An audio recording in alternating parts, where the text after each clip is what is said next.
Hi, ఎలా ఉన్నారు? అందరు బాగున్నారా? ఈరోజు నేను మీకు ఒక సూపర్ హెల్దీ ఇడ్లీ రెసిపీ చూపిస్తానండి. చాలా సాఫ్ట్గా ఉంటాయి, టేస్ట్ కూడా సూపర్గా ఉంటాయి.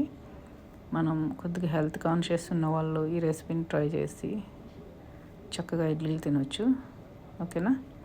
మనకు కావాల్సిన పదార్థాలు 3 గంటలు నానబెట్టుకున్నటువంటి మినప్పప్పు, అలాగే దాన్ని రుబ్బి పక్కన పెట్టుకోవాలి. తర్వాత 1 కప్పు జొన్న పిండి, 1 కప్పు రాగి పిండి వేసుకొని కలిపి ఫుల్ నైట్ మూత పెట్టి ఉంచుకోవాలి. తర్వాత మరుసటి రోజు కొద్దిగా ఉప్పు వేసుకొని కలిపి మనం ఇడ్లీ గిన్నెలకి నూనె రాసుకొని, మీకు నెయ్యి అయినా రాసుకోవచ్చు కావాలంటే, మనం ఇడ్లీలు వేసుకొని ఒక 10 నిమిషాలు ఉడికించుకొని తీసుకోవడం ఏంటండి. ఇవి చాలా సాఫ్ట్గా ఉంటాయి, టేస్ట్ అయితే సూపర్గా ఉంటుంది.